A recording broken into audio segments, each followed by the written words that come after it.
لوگ ہم سے کہتے ہیں مولانا اصلاح معاشرہ پر تقریر کرو. ہمارے سماج اور معاشرے میں جو خامیاں اور خرابیاں ہیں، ہمارے سماج اور معاشرے میں جو گناہ اور معصیتیں ہیں، جو جرائم ہیں، ہمارے رسم و رواجوں پر آپ بولیے میرے بھائیوں. ہاں، ہم کل تک اپنے سماج کی برائیوں پر بولتے تھے، ہم کل تک اپنے سماج میں پھیلے ہوئے رسومات و بدعات پر بات کیا کرتے تھے، ہم شادی میں بے حجابی اور بے پردگی پر بولا کرتے تھے. لیکن میرے معبود، یہ کیا قیامت برپا ہوئی؟ یہ زمانے نے یکا یک کروٹ بدلی اور یہ زمانہ اس حد تک گر چکا ہے کہ آپ بات شرم و حیا کی نہیں، آج بے حجابی کی نہیں، آج رسم و رواج کی نہیں، آج سماج میں برائیوں کی نہیں ہے. آج تو نوبت ہمارے ایمان تک پہنچ چکی ہے اور آج ہماری نسلیں اپنے ایمان کا سودا کر رہی ہیں، ہماری بچیوں تک دوسروں کے ساتھ جا رہی ہے. مسلمانوں، آج مسئلہ رسم و رواج کا نہیں، آج تو نوبت آپ کے ایمان تک پہنچ چکی ہے.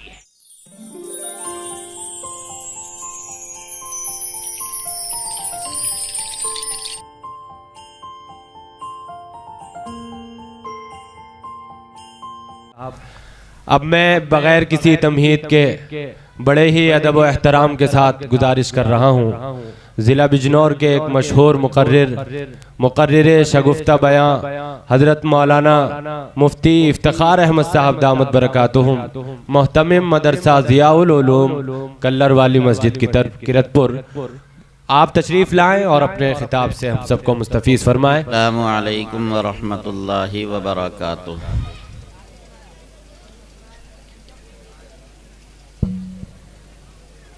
بھئی بہت زیادہ لمبی چوڑی بات نہیں ہوگی، تھوڑا سا قریب ہو کر کے بیٹھ جائیں. بس دعا ہونی ہے، دعا سلیقے سے کر لیں، آپ قریب ہو کر کے بیٹھ جائیں. دین کی باتیں اگر عظمت کے ساتھ، اہمیت کے ساتھ، ادب و احترام کے ساتھ سنی جاتی ہیں تو مالک کائنات عمل کی توفیق بھی دے دیتے ہیں. جتنا احترام کے ساتھ بیٹھو گے، ادب کے ساتھ سنو گے، اللہ عمل کی توفیق بھی دیں گے.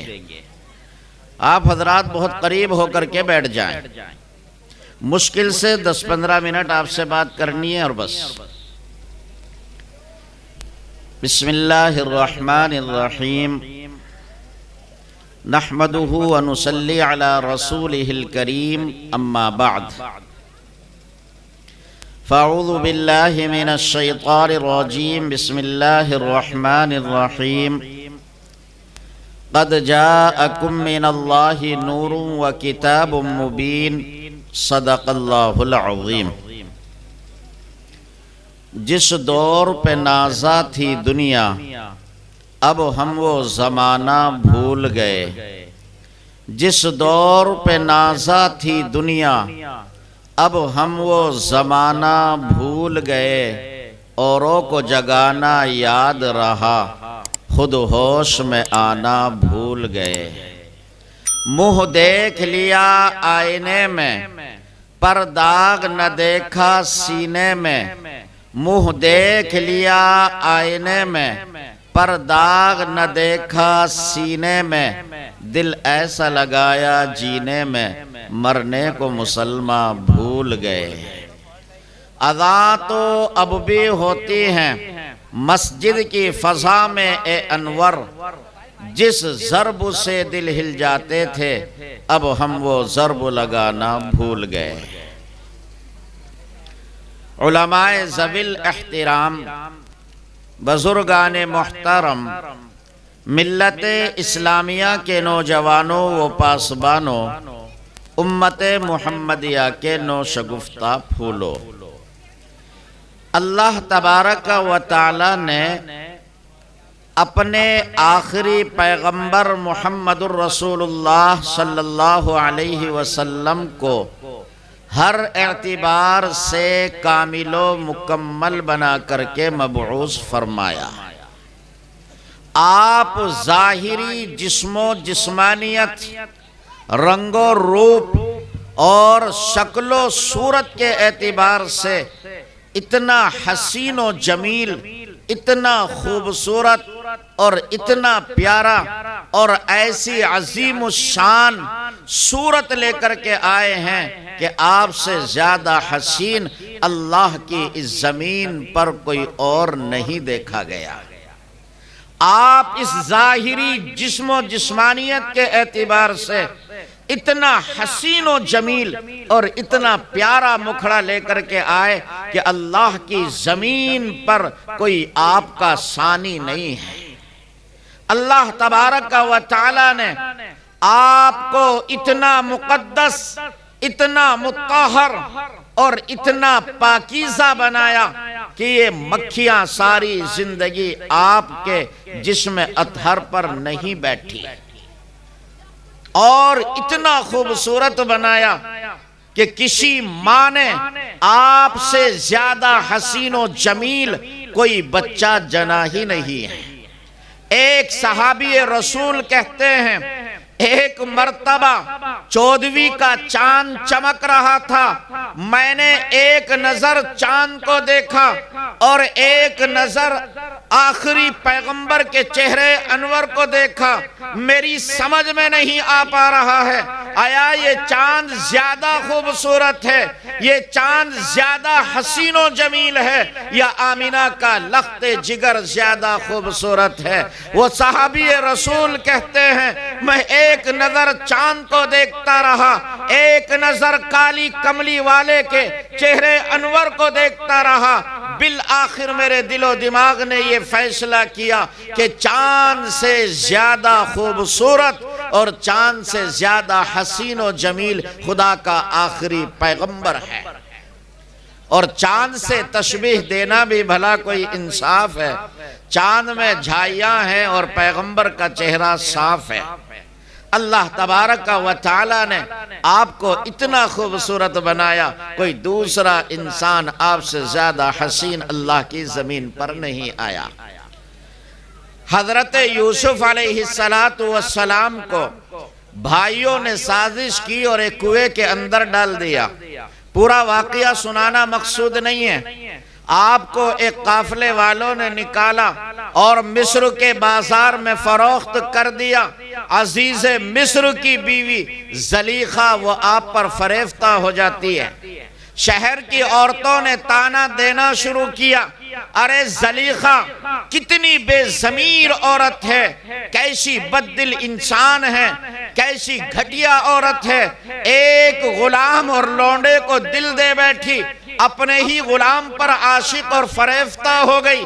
جب حضرت زلیخا نے یہ سنا تو شہر کی عورتوں کی دعوت کی، دسترخوان پر جو پھل رکھے وہ سالم رکھے، ان کو کاٹا نہیں، اور کاٹنے کے لیے چھری اور چاقو رکھ دیے، اور یوں کہا اپنے ہاتھ سے کاٹو اور استعمال کرو۔ اور حضرت یوسف سے فرمایا یوسف جب یہ چاقو اٹھا کر پھلوں کو کاٹنا شروع کریں ذرا سا تم ان کے قریب سے گزر جانا۔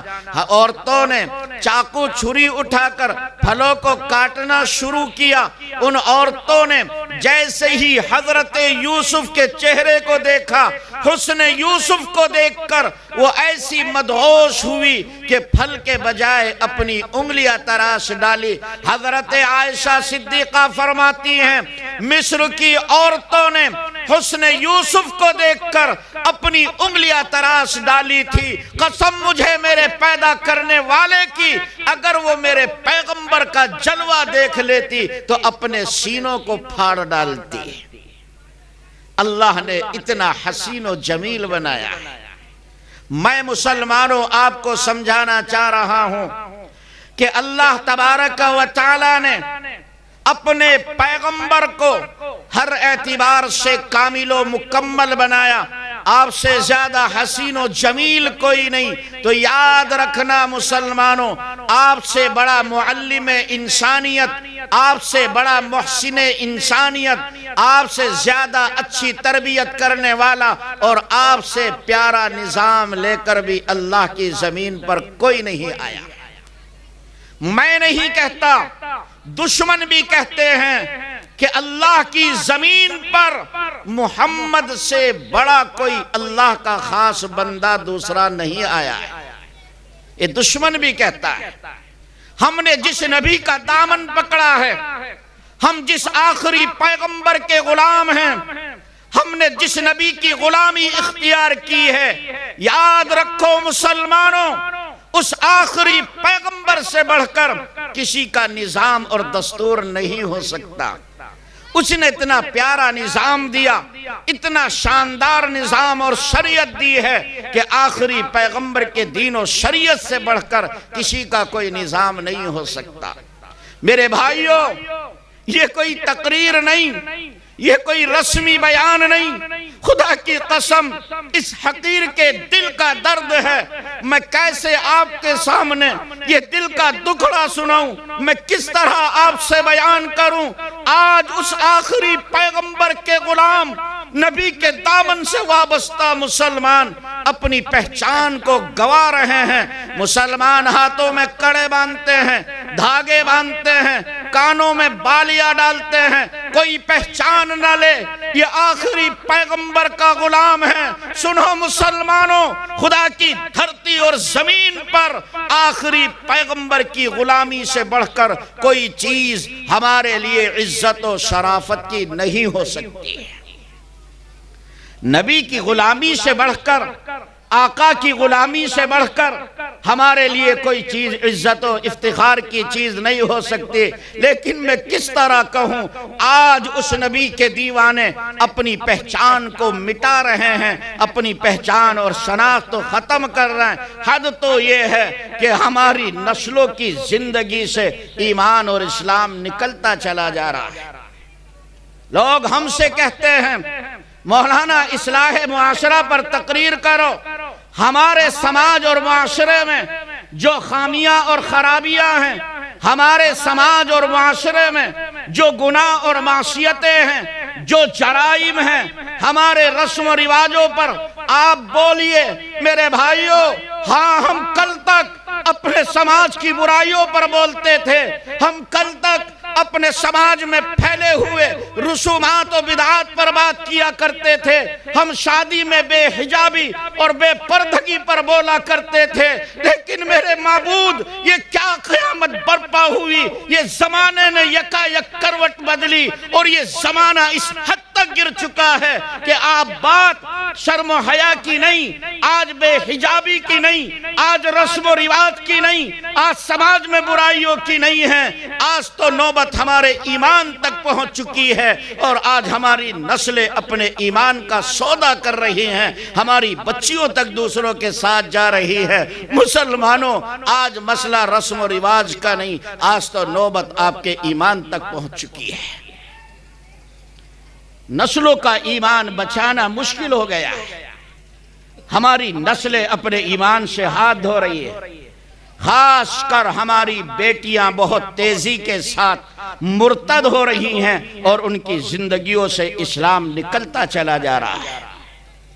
حالانکہ میں اپنی بہنوں کو، اپنی بیٹیوں کو، اپنے جوانوں کو، مسلمانوں کو بتانا چاہتا ہوں، تم روئے زمین کے وہ خوش نصیب انسان ہو، تم اللہ کے وہ نیک بندے ہو، تم وہ خوش قسمت لوگ ہو کہ تم نے آخری پیغمبر کا دامن پکڑا ہے، جس سے پیارا نظام اور دستور کسی اور کا نہیں ہو سکتا ہے۔ جس سے بڑا انسان خدا کی زمین پر کوئی اور نہیں آیا، جس نبی سے بڑھ کر کردار اور اخلاق کا حامل اللہ کا کوئی بندہ خدا کی دھرتی پر نہیں آیا۔ آپ کا سینہ فخر سے چوڑا ہونا چاہیے تھا، آپ کو برملا دنیا والوں کے سامنے یہ اعلان کرنا چاہیے تھا، اور دنیا کے لوگوں اچھی طرح سنو، ہم اس آخری پیغمبر کے غلام اور نوکر ہیں، ہم اس آخری پیغمبر کے دیوانے ہیں۔ ہماری بیٹیوں کو اعلان کرنا چاہیے تھا، ہم اس نبی کی باندیاں اور اسلام کی شہزادیاں ہیں، جس نبی سے بڑھ کر کسی کا نہ نظام ہے، نہ اخلاق ہے، نہ کردار ہے۔ اس نبی سے بڑھ کر کسی کا اخلاق نہیں، اس سے بڑھ کر کسی کا کردار نہیں، اس سے پیارا کسی کا نظام نہیں، اس سے بڑا انسان اللہ کی زمین پر کوئی اور نہیں۔ لیکن افسوس، آج ہماری بچیاں، آج ہمارے بچے ذہنی طور پر، فکری طور پر، عملی طور پر ہر اعتبار سے مرتد ہو رہے ہیں، اور ہم مسلمانوں کو ذرہ برابر احساس نہیں ہے۔ میرے بھائیوں، بات آتی ہے شادی بیاہ کی، رسم و رواج کی، میں سچ کہتا ہوں مسلمانوں، ہم نے پوری زندگی جھوٹ سچ بول کر جو مال کمایا ہے، ہم ایک ایک شادی میں پانی کی طرح اس کو بہا دیتے ہیں۔ مسلمان ایک ایک رات کے مشاعروں میں ایک ایک شاعر کو 1-1 لاکھ روپے دے رہا ہے، قوالوں پر پیسے ڈال رہا ہے، نچنیوں کو پیسے دیے جا رہے ہیں، ڈی جے اور باجے کے نام پر ہم اپنی کمائی کو لٹا رہے ہیں۔ او مسلمان، تو نے خیال کیا آج عملی اور فکری طور پر تیری نسلیں مرتد ہو رہی ہیں، تو نے اپنی نسلوں کے ایمان اور اسلام کو بچانے کے لیے اپنے مال سے کیا کارنامہ انجام دیا ہے؟ غور تو کرو۔ جن کی بیٹیاں مرتد ہو رہی، جن کی بچیاں ایمان سے ہاتھ دھو رہی ہیں، جن کے بچے ہفتوں تک مسجد کا دروازہ نہیں جھانکتے، جن کی نسلیں ہاتھ میں دھاگا باندھ رہی ہیں، جن کی نسلیں کانوں میں بالیاں ڈال رہی ہیں، ان کی اولاد ہمارے سامنے کھڑے ہو کر پیشاب کر رہی، مسلم نطفوں سے پیدا ہونے والی اولاد شراب تک پی رہے ہیں، اور ہم قوالوں پر پیسے لٹا رہے ہیں، ہم نچنیوں پر پیسے لٹا رہے ہیں، ہم شادی میں ناک اونچی کرنے کے لیے پوری زندگی کی کمائی لٹا رہے ہیں۔ او میرے پیارے، اگر میری طاقت میں ہوتا میں تیرے پیر پکڑ کر کہتا ذرا خیال تو کر، تو نے اس نسل کے ایمان کو بچانے کے لیے کیا سوچا ہے؟